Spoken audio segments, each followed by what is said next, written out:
Elizabeth. And I'm Kelly.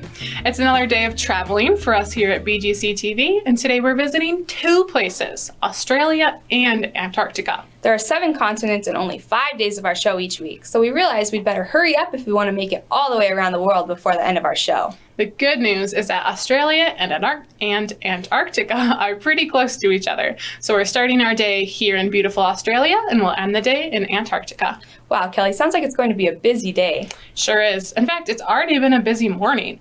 On our way to Australia, we made a quick stop at the island of Guam, where Elizabeth and I did a little scuba diving.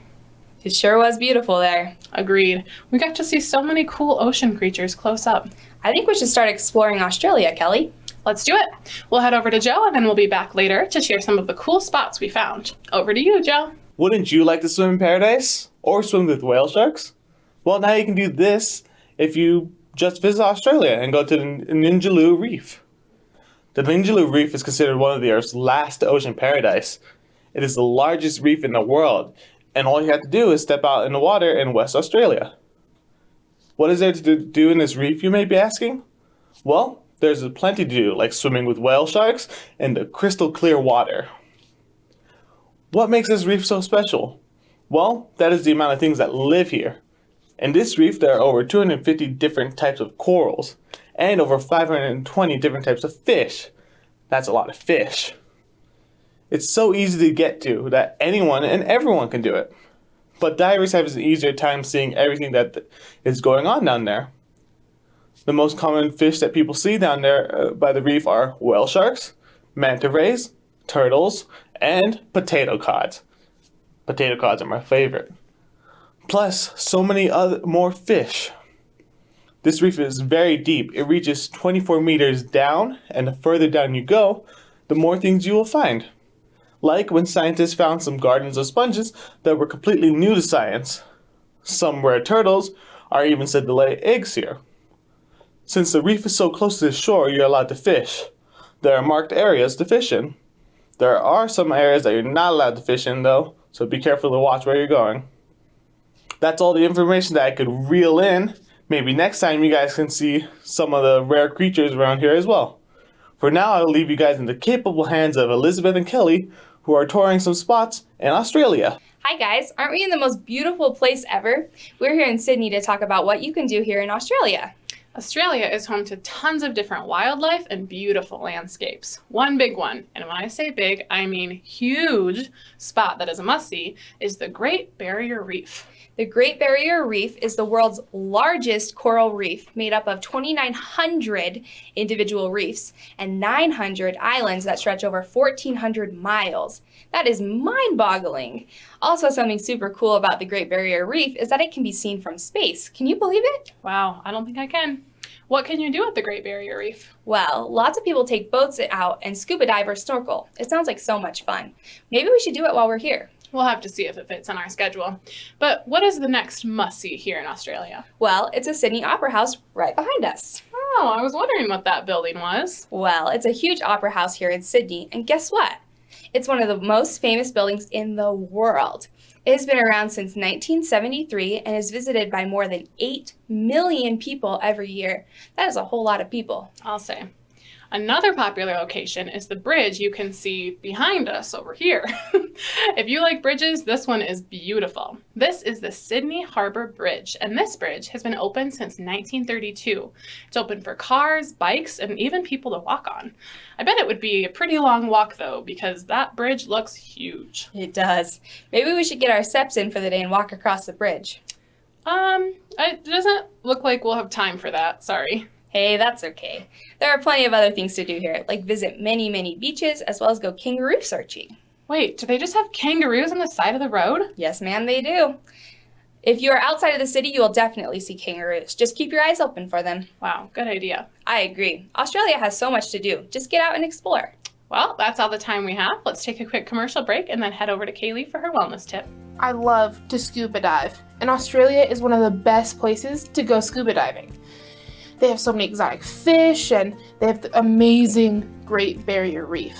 So beautiful. The only thing I don't like about scuba diving is the scuba suit. It's kind of thick and can be a little bit uncomfortable until you get in the water. Since I don't like the suits, but I love to scuba dive, I decided to make my own scuba suit. It's incredibly thin, super comfortable, and pretty fashionable. In fact, it's so thin, so comfortable, that I'm wearing it right now.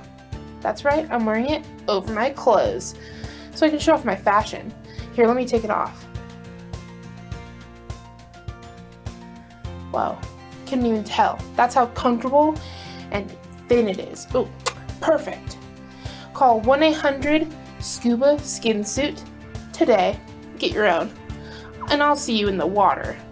Hey guys, today I want to talk to you guys about never losing sight of who you are. Being young is so fun, having people to look up to and wearing awesome clothes that just aren't cool enough for adults. Having your imagination now in life is so important because it will make it so you will always have some type of imagination and creativity as you grow. I always hear people saying that they want to be like someone else or they want to look like someone else. But I want you to know that it's okay to wish you looked like yourself. It's okay to wish that you were yourself. Having your own personality and your own style shows a lot about who you are, whether you realize it or not. Wanting to be like someone else or look like someone else is losing sight of yourself because you are amazing just the way you are. You were born to be your own person.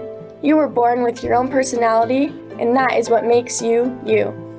There are so many ways to express yourself, through hobbies or style or even your fashion. It all represents who you are.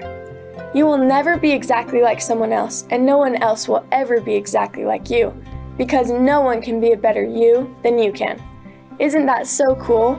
We're all different in so many ways, and no one will ever be just like you, because you are special.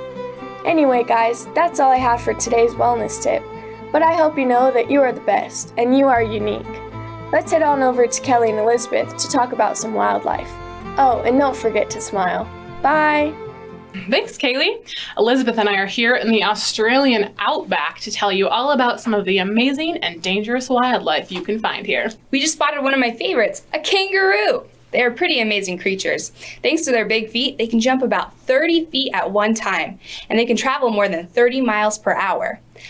They're also known for having a pouch on their belly where they can hold their baby kangaroos called joeys. So cute.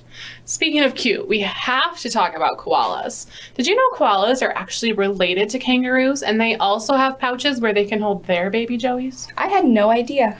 Yep. Koalas are also known as very picky eaters. Apparently, they're very choosy about which leaves they eat. Another thing to know is that even though people often call them koala bears, they're not actually bears. Koalas and kangaroos are both part of a family called marsupials. Wow, you learn something new every day, I suppose. One thing I learned today is that the Tasmanian devil isn't just a cartoon character, it's an actual animal. For real? Yep, the Tasmanian devil is another marsupial. Even though they look a little freaky, they're actually not dangerous at all. They used to be found near where we are, but now they're only found on the island of Tasmania, off the coast of Australia. Interesting. I think we need to talk about something that's not a marsupial, though. How about the taipan snake? It's common to Australia, and it's known for being one of the deadliest snakes in the world. What?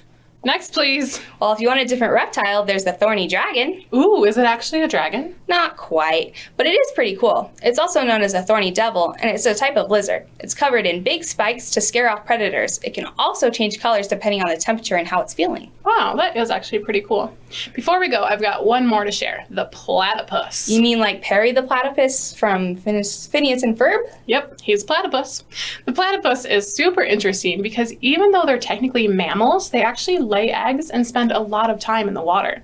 They have a cool snout that looks like a duck's bill and helps them sense prey. And the males even have venomous stingers. Wow, I had no idea platypuses were so cool. I know, right?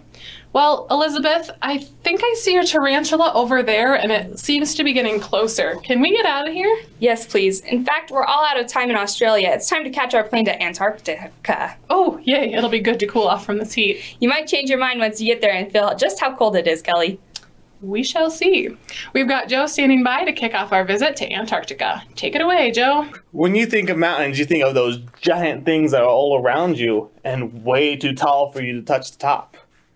What if I told you there are mountains that are underwater and frozen? Well, there's a mountain range just like that in Antarctica, and it's called the Gamburtsev Mountains. These mountain ranges are about 9,000 feet high. That is really tall. And they go on for 750 miles. You may be thinking, how come no one sees these mountains? Well, it is because it is completely underwater and frozen. How did we find these mountains, you might be asking? Well, in 2007, a bunch of people and nations got together to find it. And in 2009, they had completed their examination of the mountain range. They say that this mountain range looks like another mountain range called the European Alps, meaning that this mountain range is has very sharp tops and very deep valleys. Scientists don't actually know how these mountains got there. They only know that they are about 100 million years old. Scientists also say that the mountain ranges look like they are very young. This might be because they've been frozen underwater the whole time. That's all the information that I was able to uncover. Hopefully in the future those mountains come up for us all to see. For now, Elizabeth and Kelly are going to tell you about Antarctica and its history. I'm going to go get something warm. Whew, thanks, Joe. That was great information. Now we want to talk a little bit more about Antarctica. Antarctica is awesome. I agree. Well, to start, let's talk about something super cool. Antarctica is mostly covered in a mile-thick layer of ice, and because it rains so little here, it's considered a desert. Isn't that crazy? That is crazy. Around 90% of the ice on Earth is found here in Antarctica. Wow, it sure is chilly here. Sure is. It can reach negative 127 degrees. Wow, that is cold. Antarctica is awesome, but it honestly is super hard to reach. The first person to reach the South Pole was a Norwegian man named Roald Amundsen in 1911. That's awesome that he made it. Do many people visit Antarctica? Only about 40,000 tourists visit here each year. That is not too many. Does anyone live here? Actually, not exactly. The only people that live here are people that come here to do research, and it's not usually for very long. Only about 1,000 people come during the winter, and about 10,000 come during the summer. Wait, what about Santa? He lives in the North Pole, Kelly. Oh, that's right. I think it's time for us to catch our boat out of here. But before we go, let's head to Kaylee for her survival tips after this quick commercial break. It's freezing in Antarctica, and it's important to stay warm. My hands always seem to get cold fast. And mittens seem to get in the way when I try to do things. And it's a good thing I have Hot Pockets. No, not the food. In fact, you probably shouldn't eat these ones. These Hot Pockets are just warmers for your hands. You mush them up, put them in your pockets, and they will heat up, quote unquote, and keep your hands warm. But be careful leaving your hands in the pockets for too long. They may stretch and become super long from the heat. That's why I have mine painted. Can't really tell, luckily. To buy yours today, go to Hot Pockets, but not the food.com. It's buy one, get one free for the rest of the week. So be sure to keep your hands toasty. Hey guys, today I'm going to be giving you some survival tips for Antarctica because it is super cold. In Antarctica, wind speeds can rush up to 200 miles an hour, and the air is as dry as the Sahara Desert. The weather here can be anywhere between 14 degrees to negative 76 degrees. And yeah, I'm talking Fahrenheit. It is freezing. So here are the top 5 survival tips for Antarctica. Prepare for the cold because it's kind of freezing. Stay hydrated. In Antarctica, the air is drier than the Desert. You lose water just by breathing. Number 3, check the ice before you walk on it. You can use a drill to determine this. If it's less than 60 centimeters thick, it is not safe. Number 4, do whatever it takes to stay warm. Jumping jacks, dancing with the polar bears, or maybe running away from them. I don't know, just whatever it takes. Number 5, here's the last tips I have for surviving in Antarctica. Maybe don't move here. You won't have to deal with this stuff. Anyway, guys, that's all I have for survival tips. I hope you use these tips at your own risk. Now let's wrap it up with Kelly and Elizabeth. Well, that's it for today's show, guys. We've got to get out of here before our toes freeze off.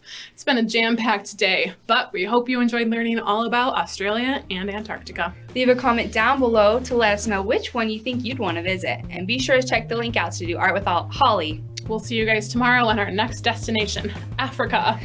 Bye.